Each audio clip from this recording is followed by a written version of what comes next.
Assalamualaikum warahmatullahi wabarakatuh. Baiklah, di sini saya akan mempresentasikan mata kuliah Etika Profesi Hukum dan Bisnis. Pada kesempatan kali ini saya akan membahas tentang etika profesi advokat.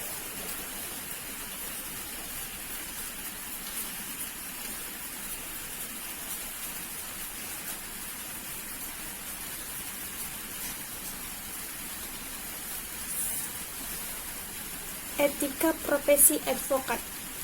Advokat adalah orang yang berpraktek memberi jasa hukum baik di dalam maupun di luar pengadilan yang memenuhi persyaratan berdasarkan undang-undang yang berlaku, baik sebagai advokat, pengacara, penasehat hukum, pengacara praktek maupun sebagai konsultan hukum. Advokat sebagai profesi terhormat atau officium nobile yang dalam menjalankan profesinya berada di bawah perlindungan hukum, undang-undang, dan kode etik. Memiliki kebebasan yang didasarkan kepada kehormatan dan kepribadian advokat yang berpegang teguh kepada kemandirian, kejujuran, kerahasiaan, dan keterbukaan. Setiap advokat harus menjaga citra dan martabat kehormatan profesi, serta setia dan menjunjung tinggi kode etik dan sumpah profesi, yang pelaksanaannya diawasi oleh Dewan Kehormatan sebagai suatu lembaga yang eksistensinya harus diakui setiap advokat. Jadi, kode etik advokat Indonesia adalah sebagai hukum tertinggi dalam menjalankan profesi yang menjamin dan melindungi, namun membebankan kewajiban kepada setiap advokat untuk jujur dan bertanggung jawab.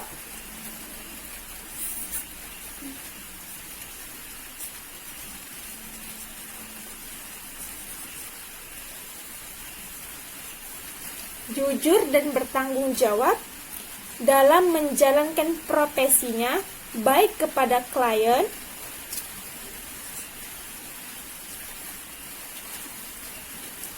pengadilan,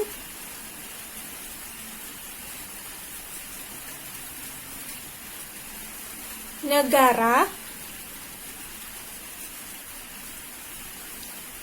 atau masyarakat, dan terutama kepada dirinya sendiri.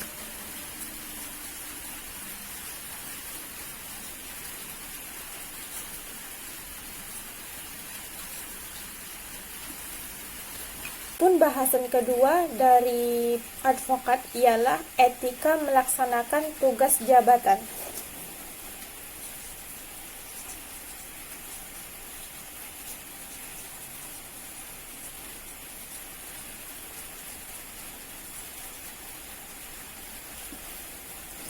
Adapun etika melaksanakan tugas jabatan terdiri dari tidak memasang iklan untuk menarik perhatian dan tidak memasang jasa kepada klien secara langsung atau tidak langsung melalui perantara, melainkan harus menunggu permintaan.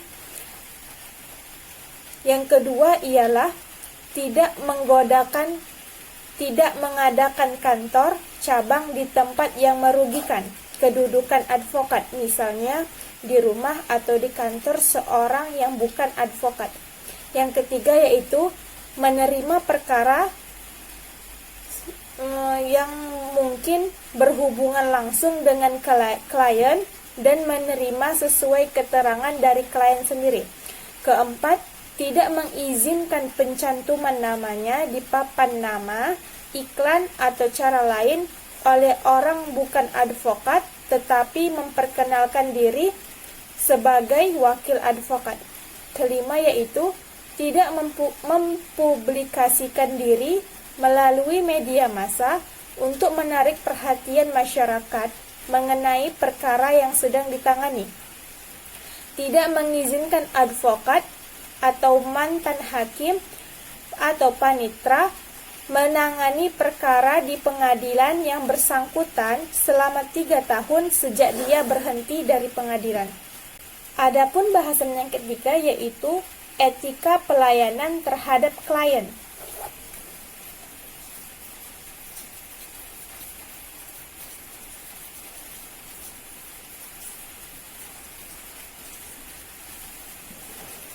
Klien adalah orang atau badan hukum atau lembaga lain yang menerima jasa dan bantuan hukum dari advokat. Adapun etika pelayanan terhadap klien itu terdapat pada pasal 4, yaitu advokat dalam perkara-perkara perdata harus mengutamakan penyelesaian dengan jalan damai. Kedua, advokat tidak dibenarkan memberikan keterangan yang dapat menyesatkan klien mengenai perkara yang sedang ditangani atau diurusnya. Ketiga, advokat tidak dibenarkan menjamin kepada kliennya bahwa perkara yang ditanganinya akan menang. Yang keempat yaitu dalam menentukan besarnya honorarium, advokat wajib mempertimbangkan kemampuan klien. Kelima, advokat tidak dibenarkan membebani klien dengan biaya-biaya yang tidak perlu. Keenam, advokat dalam mengurus perkara cuma-cuma harus memberikan perhatian yang sama seperti mana ia menerima uang jasa. Ketujuh, advokat harus menolak mengurus perkara yang tidak ada dasar hukumnya. Kedelapan, advokat wajib memegang rahasia jabatan tentang hal klien secara percaya dan wajib menjaga rahasia setelah berakhirnya perkara antara klien dan advokat. Yang kesembilan ialah advokat tidak dibenarkan melepaskan tugas yang dibebankan kepadanya pada saat yang tidak menguntungkan posisi klien. Kesepuluh, advokat yang mengurus kepentingan bersama dari dua pihak atau lebih harus mengundurkan diri sepenuhnya dari pengurusan kepentingan. Ke-12, hak retensi advokat terhadap klien diakui sepanjang tidak akan menimbulkan kerugian kepentingan klien. Bahasan yang keempat dari etika advokat ialah etika hubungan sesama rekan advokat.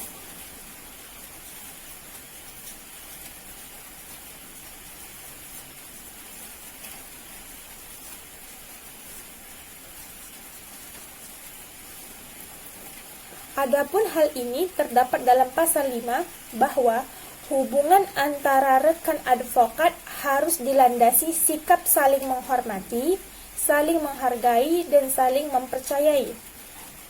Kedua, advokat jika membicarakan rekan atau berhadapan satu sama lain dalam sidang pengadilan hendaknya tidak menggunakan kata-kata yang tidak sopan, baik secara lisan maupun dengan tertulis.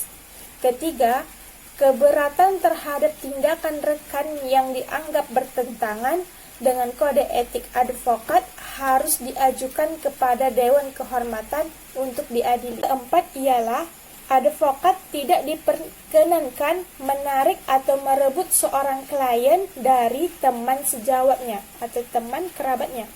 Kelima, apabila klien hendak mengganti advokat, maka ia harus menerima perkara bukti pencabutan pemberi kuasa kepada advokat semula.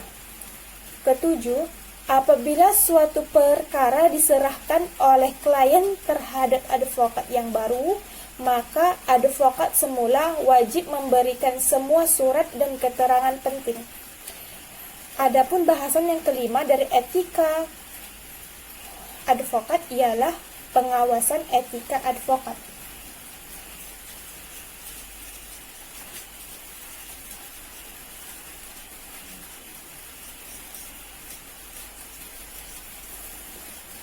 Adapun hal ini terdapat dalam pasal 9, yaitu setiap advokat wajib tunduk dan mematuhi kode etik advokat.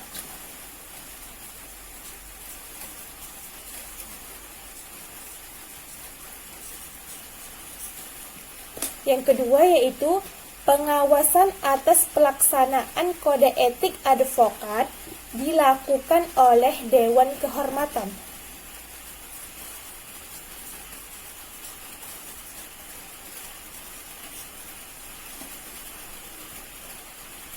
Dewan Kehormatan berwenang memeriksa dan mengadili perkara pelanggaran kode etik yang dilakukan oleh advokat melalui 2 tingkat pemeriksaan, yaitu tingkat Dewan Kehormatan. Yang kedua yaitu tingkat Dewan Kehormatan Pusat. Sekian penjelasan saya tentang etika profesi advokat. Mohon maaf apabila ada salah penyampaian. Semoga bermanfaat. Wassalamualaikum warahmatullahi wabarakatuh.